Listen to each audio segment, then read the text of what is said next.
बिस्मिल्लाहिर्रहमानिर्रहीम। अस्सलाम वालेकुम रहमतुल्लाहि व बरकातुहू। अल्लाह ताला के फजल करम से एक मरतबा फिर मैं आपकी खिदमत में हाज़िर हूँ।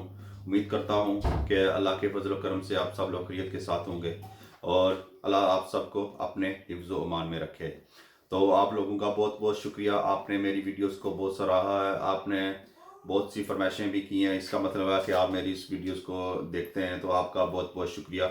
तो मैं कोशिश करता हूँ कि आपकी फरमाइश को पूरा करूँ।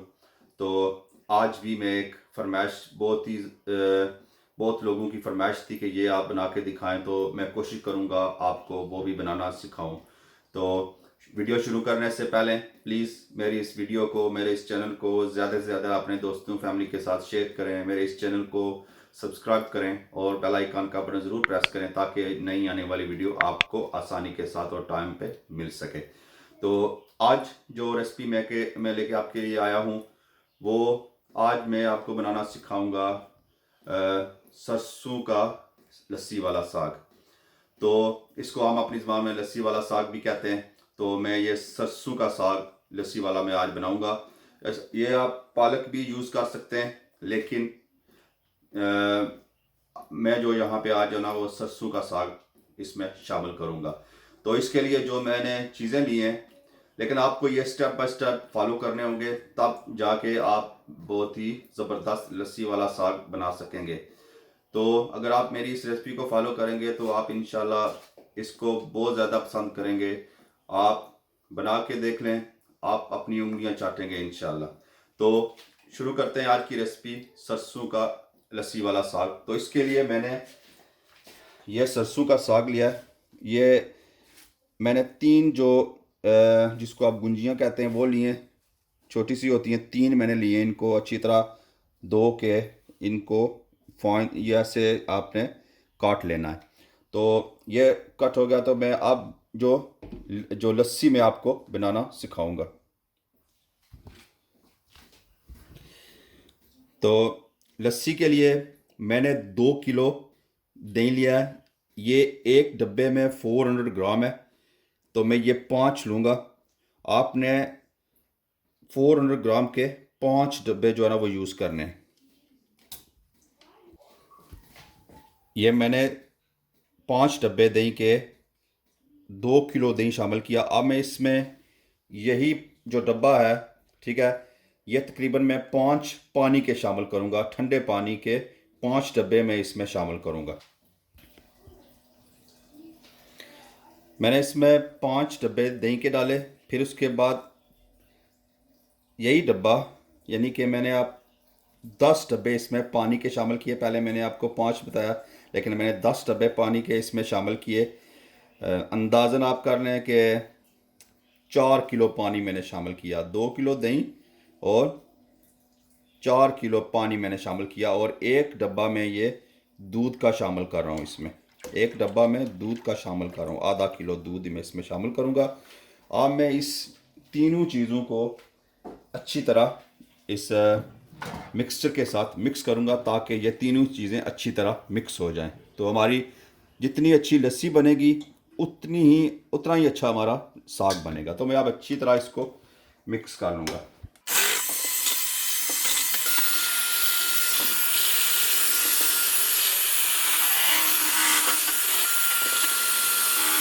ये मैंने लस्सी अच्छी तरह बना ली है। तीनों चीज़ों को अच्छी तरह मिक्स करके ये लस्सी जो बड़ी ज़बरदस्त बनी है।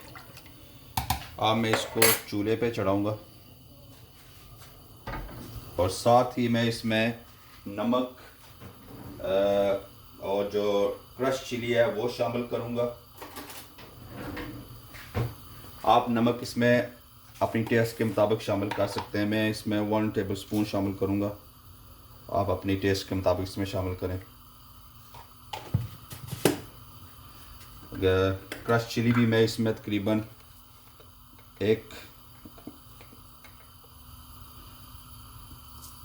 टेबल स्पून शामिल करूँगा। आप अपनी टेस्ट के मुताबिक इसमें शामिल करें।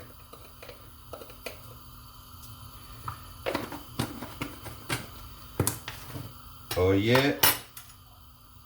ये मैंने बाजरे के दाने आम मार्केट से मिल जाते हैं। बाजरे के दाने को मैंने थोड़ा सा इसको पीस के जो है ना वो दरफल सा पीस के मैंने पानी में भिगो दिया था, वो भी मैं इसमें शामिल करूँगा। ये तकरीबन 1 कप मैंने दाने लिए थे।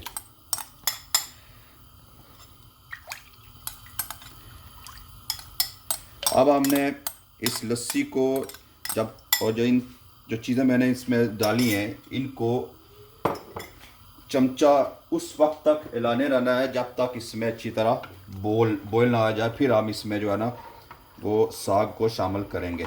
आपने बिल्कुल इसको ढीला नहीं छोड़ना, ये मेन पार्ट है साग का। अगर आप इसको आपको मुसलसल इसमें चमचा चलाना है।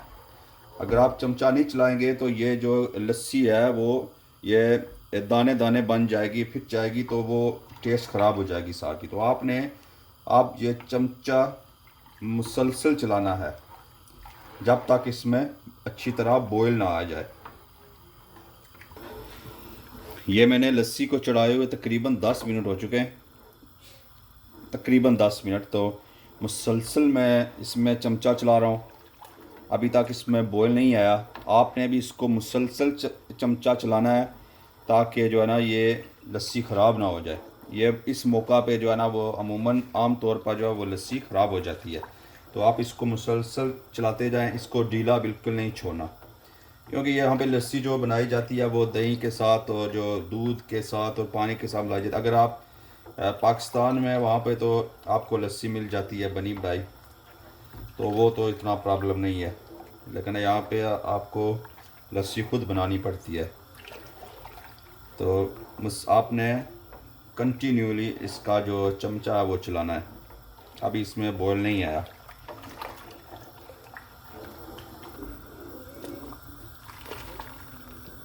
अभी इसको बॉयल आने वाला है।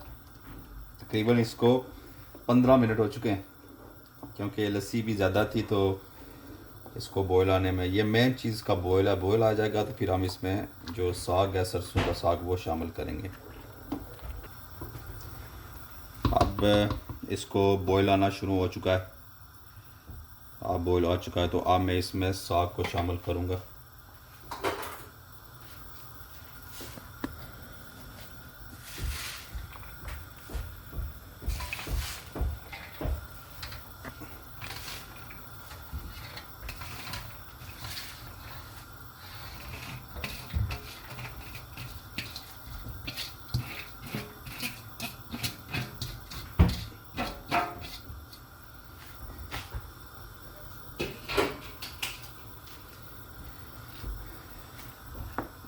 मिक्स करते जाएं आप इसको।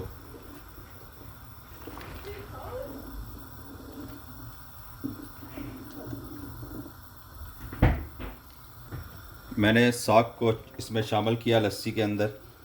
अब हमने इसको इतना पकाना है कि ये जो हमारा सरसों का साग है वो भी अच्छी तरह गल जाए, और ये जो हमारी लस्सी है ये तकरीबन इसकी क्वांटिटी जो है वो आधी रह जाए, यानी कि ये अच्छी तरह थिक हो जाए। और इसकी जो क्वांटिटी है वो इसमें आप देख सकते हैं अभी कितनी है इसकी क्वांटिटी। ये अभी अच्छी तरह जब कुक होगा तो ये आधा रह जाएगा। तो उस वक्त ये इसका हमें चेक करना है कि जो हमारा सरसों का साग है वो भी अच्छी तरह गल चुका है और ये अच्छी तरह थिक हो चुका है। तो फिर हम इसको घी तेल या आप जो भी जिसके साथ भी आप तड़का लगाना चाहें वो हम इसको फिर एंड में तड़का लगाएंगे। अब हम इसको दरमियानी आंच पे अच्छी तरह कवर करके पकाते जाएंगे और इसका चमचा जो है ना वो साथ साथ हिलाते जाएंगे तकरीबन जब तक कि इसका ये जो लस्सी है जो हमारा साग है ये आधा ना हो जाए। तो अब हम इसको अच्छी तरह हल्की आंच पे पकाएंगे, साथ साथ वक्फे के साथ चमचा भी चलाते जाएं ताकि ये साथ ना लग जाए तो या उबल ना जाए, तो फिर ये आप चमचा भी चलाते जाएं।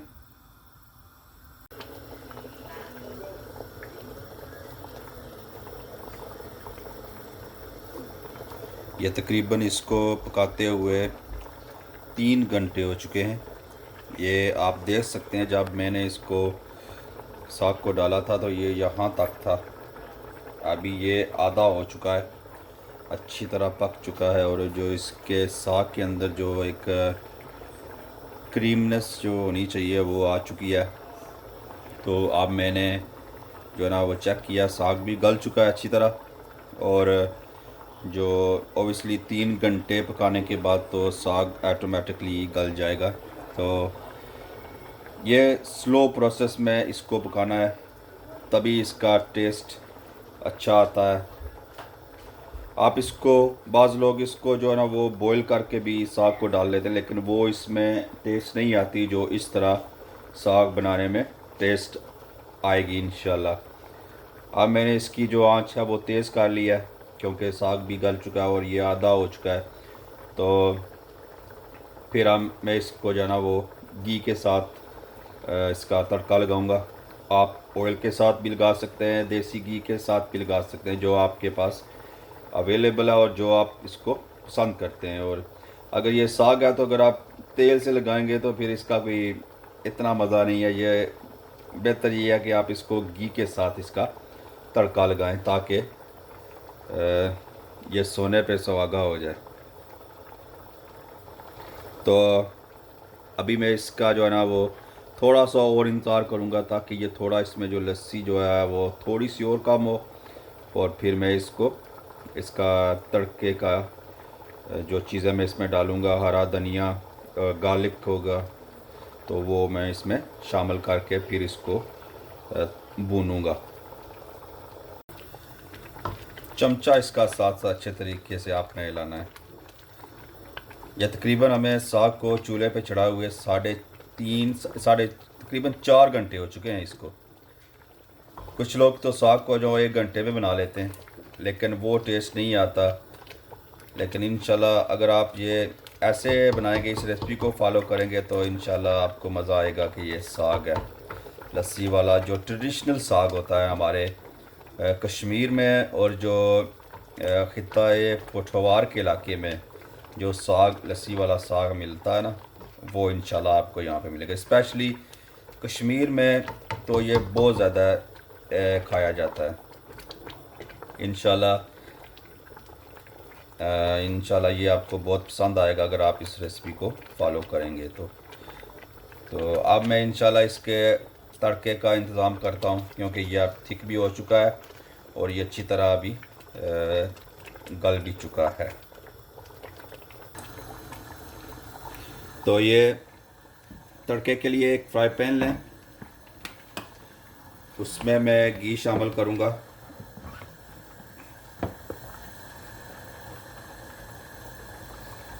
घी इसमें काफ़ी सारा जाएगा, घबराइएगा नहीं।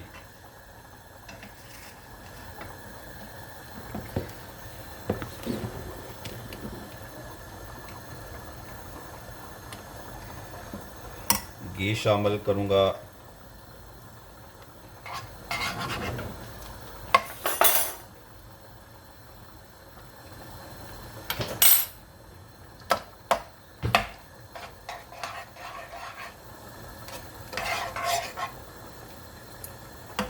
आप इसमें देसी घी भी शामिल कर सकते हैं, ये आपके ऊपर, मक्खन भी शामिल कर सकते हैं आप इसके तड़के के लिए,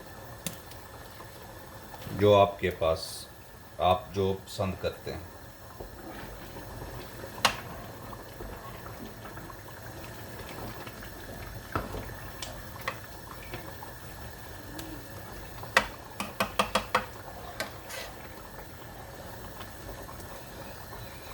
अभी मैं इसमें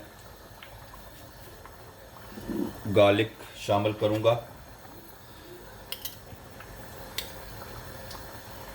तकरीबन ये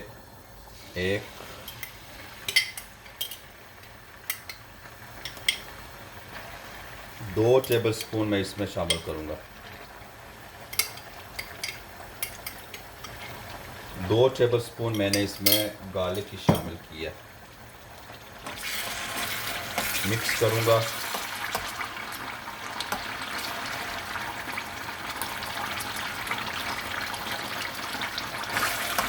और जो इसमें मैं हरा धनिया वो शामिल करूँगा। थोड़ी देर में इसको गर्म करूँगा।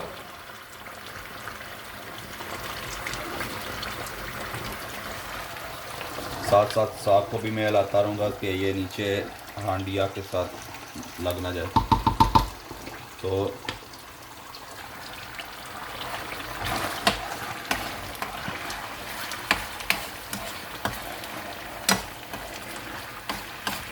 ये गार्लिक और जो हरा धनिया है उसको घी में मैंने शामिल किया।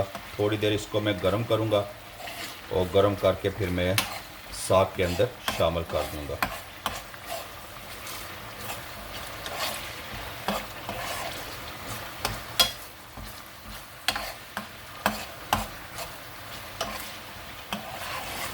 ये आप साग को बना के फ्रीज़र में आसानी के साथ आप रख सकते हैं। तकरीबन 2 से 3 महीने तक आप इसको इस्तेमाल कर सकते हैं।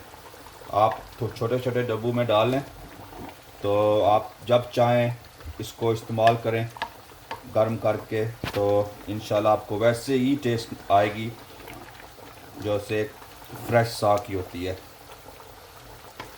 तो अभी ये गर्म हो चुका है। अब मैं इसको शामिल करूँगा अपने जो साग के अंदर।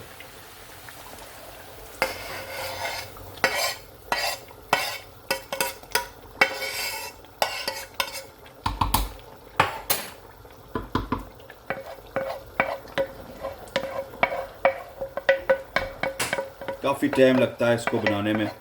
टाइम आपको तकरीबन 4 से 5 घंटे इसके लिए दरकार होते हैं, लेकिन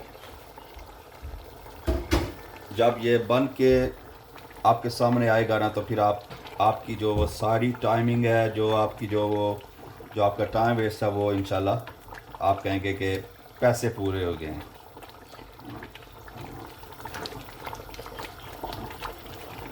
तो अब मैं इसको तकरीबन भूनूंगा 5 से 10 मिनट के लिए अच्छी तरह मैं अब इसको भूनूंगा।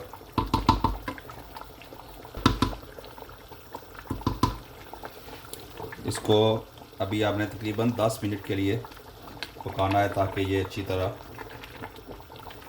इसकी जो है ना वो भून जाए। ये मैंने इसमें घी और जो तड़का डालने के बाद इसको 10 से 15 मिनट अच्छी तरह पकाया है। ये अब हमारा साग जो है बिल्कुल तैयार हो चुका है, आप देख सकते हैं। ये आपके ऊपर डिपेंड करता है कि आप इसको कितना, अगर और थिक करना चाहते हैं तो आप इसको और थिक कर सकते हैं। लेकिन ये जब हम इसको फ्रीज़ करेंगे तो उसके बाद हम इसको जब गर्म करते हैं तो ये थिक हो जाता है ऑटोमेटिकली। तो इसको इतना ही हम रखेंगे। मैं इसका चूल्हा करूँगा बंद और इसमें प्लेट में मैं आपको सर्व करके दिखाता हूँ आज का हमारा साग। बहुत ही ज़बरदस्त इसका कलर आया है